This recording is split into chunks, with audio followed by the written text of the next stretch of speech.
Hey everybody, Father Warner here. Today is the 5th of November. It's Wednesday in the 31st week in Ordinary Time, and our text is taken from Luke chapter 14, verses 25 to 33. Tomorrow we'll do Luke chapter 15, one of my favorite, but just verses 1 to 10, which will speak of the lost sheep and the lost coin. The lost son is often taken, the prodigal son, the text is often referred to as the prodigal son, is taken often in the season of Lent. But looking at the text today, please, of course, read the text.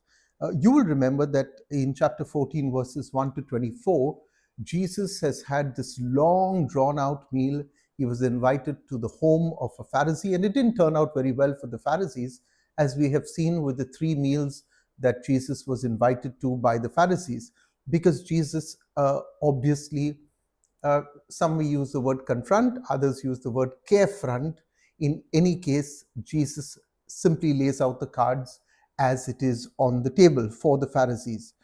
We are told that text is now over, that narrative is now over, and verse 25 takes us to the great multitudes. He has dealt with the Pharisees, and now he'll have to deal with this great crowd that is following him. Great multitudes accompanied him, verse 25, and he turned and said to them. Now, uh, Jesus is now going to do something very interesting. I like to refer to it as the thinning of the crowd. Uh, it may sound a bit negative, but this is like shifting, the chaff from the wheat. So he is going to thin the crowd with three demands that he's going to make with regard to discipleship. You're going to see all the three demands in verse 26, verse 27, and then in verse 33. So, why, first of all, were large crowds following him? There could have been any number of reasons. He had worked many miracles. People might have been fascinated by the miracles. Some might have seen him as a revolutionary leader who could have overthrown the Romans. Some might have liked him for his storytelling. We like priests because they tell us, little parables or narratives, and we sometimes like once upon a time, as one homiletics professor said to us, the words once upon a time is a great way to get everybody's attention. And then people might have also liked Jesus or followed him because of the way he dealt with Judean leadership, both civil as well as religious.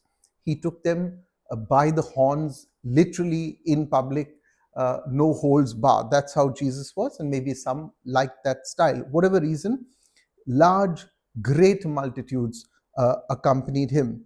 Now, in Jesus is not doesn't want fans. He's not attracted by fans. Clearly, Jesus wants followers. Unfortunately, a lot of us are fans of Jesus Christ. We are not followers of Jesus Christ. So uh, the question will be, have these fans of Jesus finally, or are they ready to become his followers? And we're going to see whether they did or they're not by the demands that Jesus places. And please see, these are very clearly, Jesus says, these are his demands of discipleship. Now, for Jesus, therefore, a disciple is single minded. I've done this before with you. The word in Greek for disciple is mathetes, from where you get the word mathematics. In mathematics, you have to think things through before you come to an answer. And to be a disciple of Jesus, you've got to think things through. So, Jesus wants us to be single minded in if we are going to be his disciples. uh, Now, because I am traveling, because I am accompanying Jesus, it does not mean I am committed to him. And this may be a reflection of who we have become.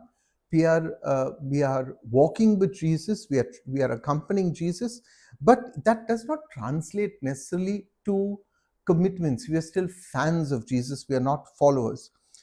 Therefore, it is for this reason that Jesus will thin the crowds. He's looking for followers. Now, the travel, as we can see, will take Jesus to his destination. By chapter 19, in chapter 9, Jesus walks resolutely to Jerusalem. By chapter 19, midway through the chapter, he arrives at Jerusalem. And of course, we will continue reflecting upon the Gospel of Luke till the season of Advent. I think we go up to chapter 22. He will enter Jerusalem and then he will continue to teach. But he is walking to the cross. And he wants to tell his disciples, which we'll see today, that if you follow him, you can't just be, starstruck. You are going to be struck. Yeah, because he is going to be nailed to the cross. And he will say, if you wish to be my disciple, well, guess what? You've got to embrace the cross. Now, Jesus begins with the first teaching on discipleship in verse 26. If anyone comes to me and does not hate his own father and mother and wife and children and brothers and sisters, yes, and even his own life, he cannot be my disciple. Cannot. Now, Jesus is not using gimmicks to gather followers. Today, we like to play to our congregations' wishes, their needs, their wants. Jesus does not use gimmicks to gather followers. He is giving them the hard truth. He's very clear. He uses a strong word. If you do not hate your father and mother and wife and children and brothers and sisters, we're going to come to that, what that word hate really means. Now, the statement of Jesus, certainly in its very raw form, as it's presented to us in verse 26, does not sound popular, but there is a great amount of truth. In fact, it's all truth. What Jesus is saying, that if you want to follow him, well, everything else will have to be second. Yeah, none of them can be greater than him. Now, Jesus is not asking us to, the word is hate. He's not asking us to hate as we understand it, akit and akin, but to position them in relationship to him. Yeah, so how do we look at others in relationship to Jesus? After some time, Jesus is going to say, how do you relate, how do you position yourself in relationship to Jesus? So now he's looking at how do we position ourselves, or how do we position others in relationship to Jesus? Do I give my father, mother, brother, sister, wife, everybody else more importance than I give Jesus? Now, the focus is therefore on the word cannot. You cannot, if you do not put me first, says Jesus, you cannot be my disciple. It's very hard, yeah, but there is truth. Now, quite interestingly, in Luke chapter 10, verse 27, Jesus said, love your neighbor. Now he's saying, in fact, we'll see in Luke chapter 18, when we come to it, verse 20, he will say to honor, to love father and mother. So Jesus is not contradicting himself. So this was a very Middle Eastern way of speaking. It's a hyperbolic way of speaking. Now, what is that word hate? In Greek, it is misteo. Okay, miseo, M-I-S-E-O. What does miseo mean? We see hate is a very strong word. We see it as a strong word. But miseo really means to love less. To love less. It was, as I said, a Middle Eastern way of speaking. Now, let me give an example. Look at Genesis chapter 29 and 30. Jacob had two wives, Rachel and Leah. He loved one and hated the other. What does it mean? He loved one and he loved the other less. Okay, you can see the same thing with God when he says, I have greater love for, I love Jacob, but I hate Esau. He doesn't hate Esau. I love Jacob, but I love Esau less. There's a preferential option in the love, and God is saying, you therefore must make a preferential option to love me more than your family. And if you cannot do that, then you cannot be my disciple. So Jesus wants us to love him more than anybody else, and he wants us to love him more than anything else. That's verse 26. Verse 27 takes us to the second demand on discipleship. Whoever does not bear his own cross and come after me cannot be my disciple. There's that word again. See, he's not mincing words. Huh? Jesus is not saying, well, let's create some wiggle room for you and me to negotiate what discipleship is. He does not create that wiggle room. So now he's asking us to evaluate our relationship between us, so me and him. Earlier it was between family and him. Now he's saying, position yourself. Do you love yourself more than you love me? You cannot do that. You have to love me more than you even love yourself. Jesus seems like a very jealous lover, but that's who he is. He is demanding. He says discipleship must be, you must have a devotional discipleship. You must be completely devoted to me. So we are looking at the second demand on discipleship. Now, hearing this for a Jew, not for us, is very shocking. What is very shocking? Whoever does not bear his own cross and come after me. When they heard that word cross, they were not thinking of that little piece that you're dangling around your neck. For them, they knew what it meant. It meant the cross on which Jews or criminals were crucified. See, a Roman could not be crucified because it was the worst form of execution and punishment. That's why Saint Peter was crucified, because he was not a Roman. But Saint Paul was a Roman citizen, and so he could not be crucified. By tradition, he was beheaded. So they knew, they clearly understood what Jesus was asking them, and this was shocking because the cross was an instrument of shame and suffering. Deuteronomy says, "Cursed be the man who dies on the tree." Therefore, Jesus is telling us that we have to be ready to embrace this instrument of torture, and he was ready to embrace. He knew exactly where he was going. Now, please understand that these crosses at the time of Jesus, if ever you get to see that movie Spartacus, please watch it. It was not that only Jesus was crucified. Oh my goodness, they crucified thousands of people. One scholar called it the billboards of terror of the Roman world, because you had to see it. It was in your face, and it would strike terror in your heart. The Romans used this means of death, of suffering, as a way of subjugating and frightening people.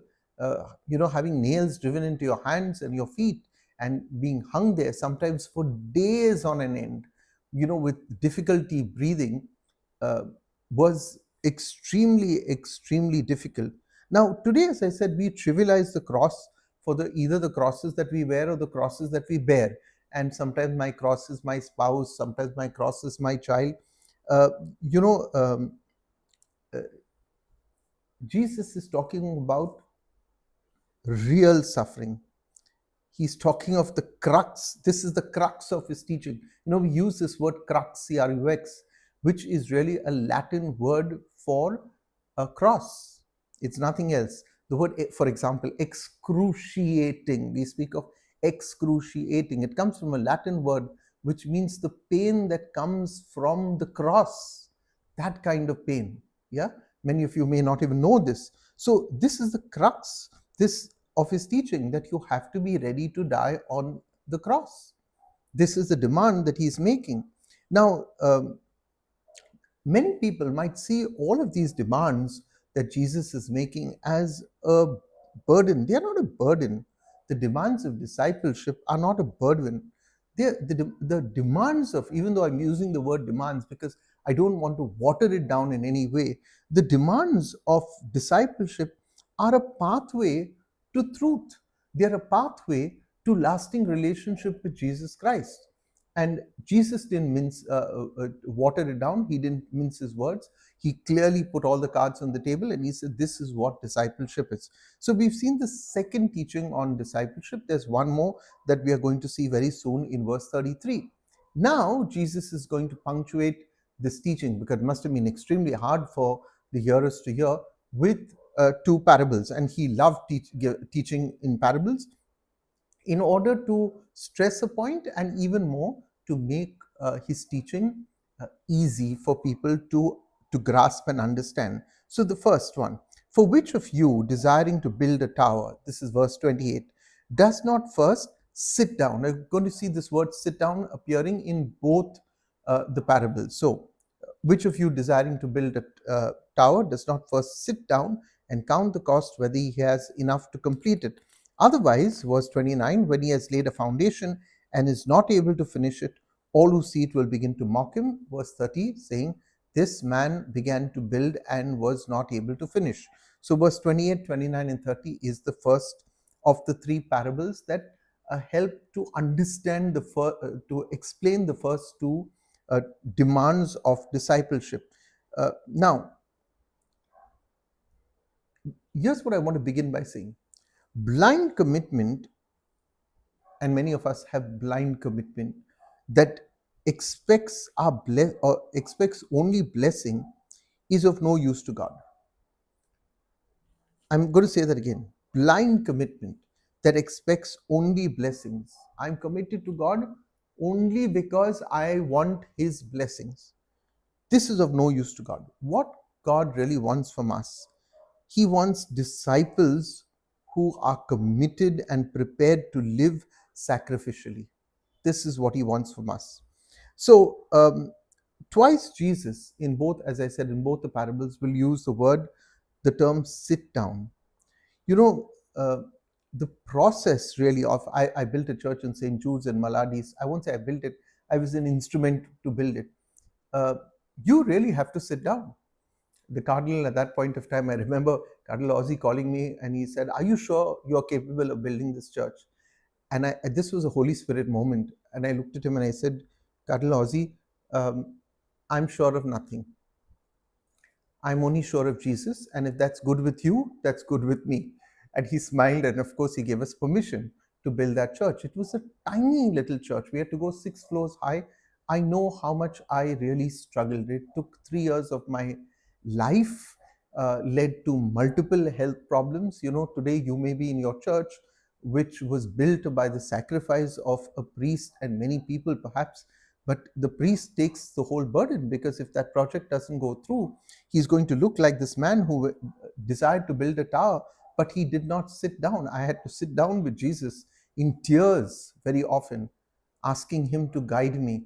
Yeah, there were days when we were almost cheated of the land. Can you imagine government records telling you that this land is non-agricultural land, and in reality, the deputy collector had put a remark saying that this was was non-agricultural land. It was much later that I came to know that a deputy collector has no authority to do this.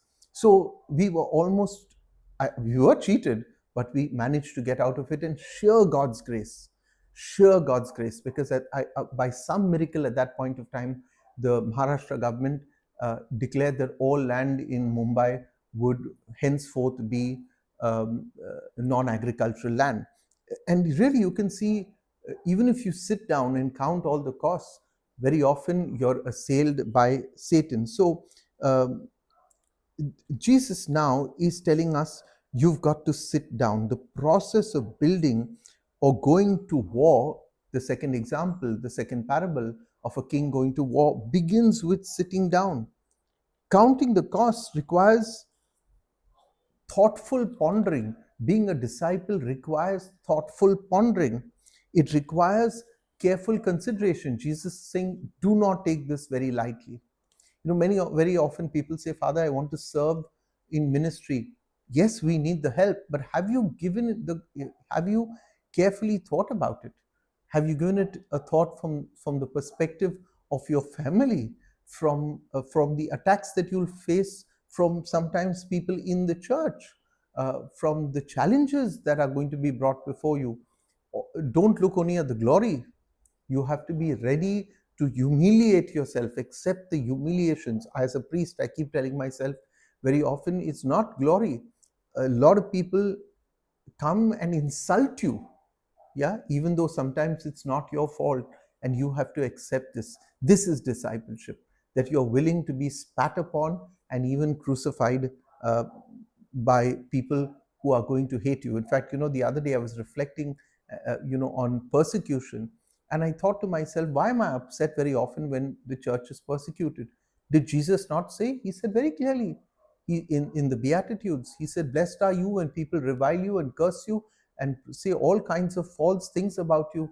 Blessed are you when you are persecuted. He never promised us. In fact, I think the church that is not persecuted is not true to Christ. By its very nature, we are going to be attacked because we stand for everything that the world does not hold as a value.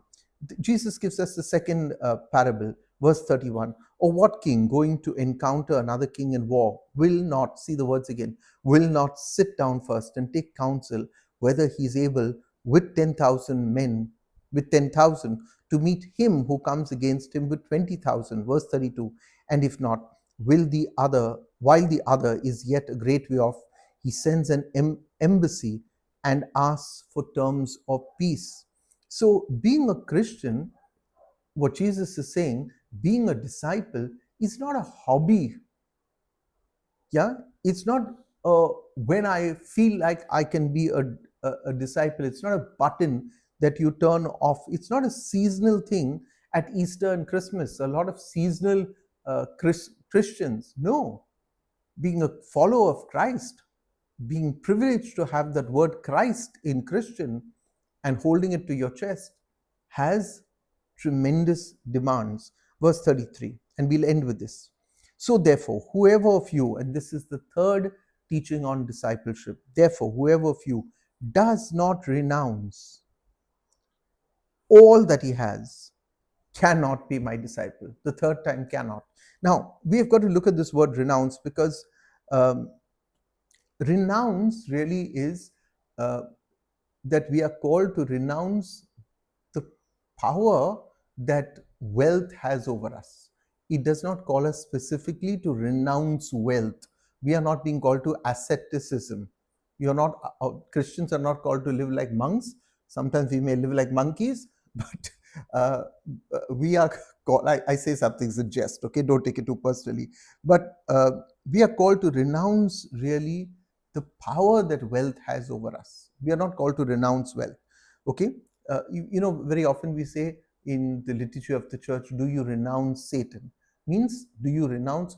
Satan is going to carry on, whether you renounce him or not, he's going to carry on. But do you renounce the power that Satan has over you? And that is what Jesus is saying. Therefore, whoever does not renounce, that is to say, renounce wealth that controls you. So, having money is good. It is the love of money that is the root of all evil, not money is the root of all evil. It's the love of money. So, this is the third demand of discipleship that Jesus is making.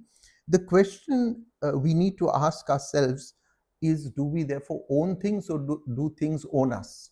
This is a very practical thing. As I said, Jesus is not calling us to asceticism.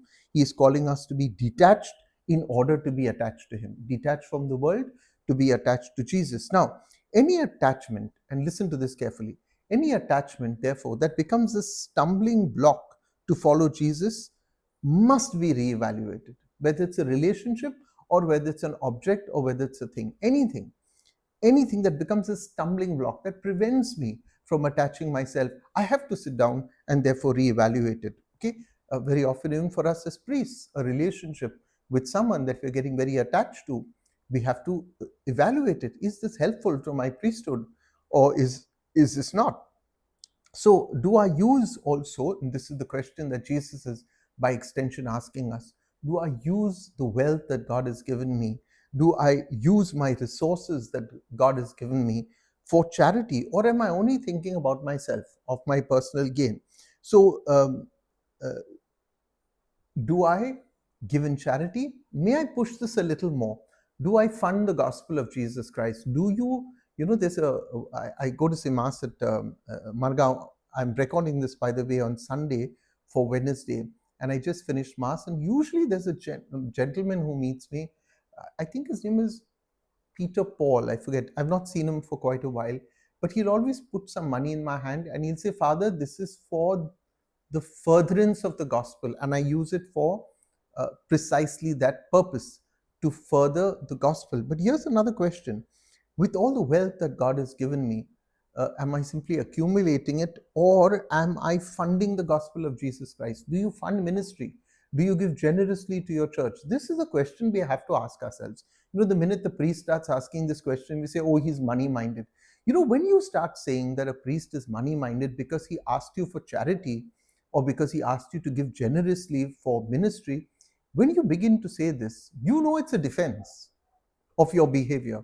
You know that you are attached to your wealth, because people who really believe in a cause don't have a limit. They give very, very joyfully. So discipleship, Jesus is saying these three demands that he's making. He says discipleship is not easy. Discipleship, like faith, is never tested in the sunshine of happiness. Discipleship and faith are tested in very often in the dark night of suffering. It's all very well to say I'm a disciple of Jesus when the sun is shining on your head. What about when there is a thunderstorm above you? Are you still going to be a disciple? So, in short, what do these three demands of discipleship really call us to? It's very simple. Jesus is saying, "Do you put me first?" It's a slogan you can put, hashtag Jesus first.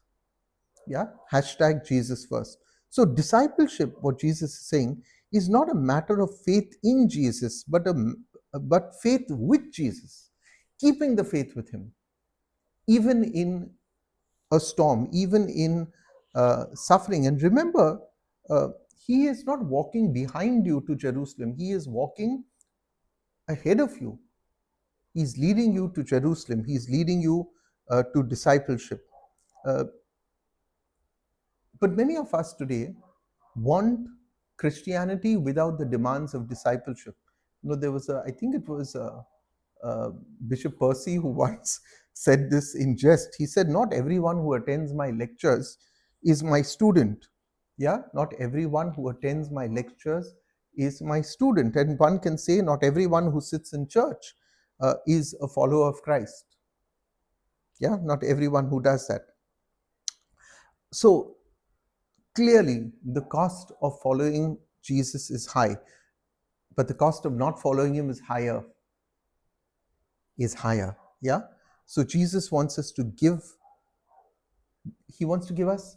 This is very interesting. It may be a little controversial. Jesus wants to give us more than just salvation. He wants to do more than just save us from our sins. He wants to give us abundant life here on earth, and that life here on earth comes from discipleship. I hope you like this teaching. Don't forget to share it with your friends. If you haven't subscribed to this channel, please do so. I know a number of viewers who watch this quite regularly are not yet subscribers, so please subscribe to this channel. Share it with your friends, hit that like button, and leave me a comment while I leave you with a blessing. The Father, the Son, and the Holy Spirit. Amen. I'll see you again tomorrow.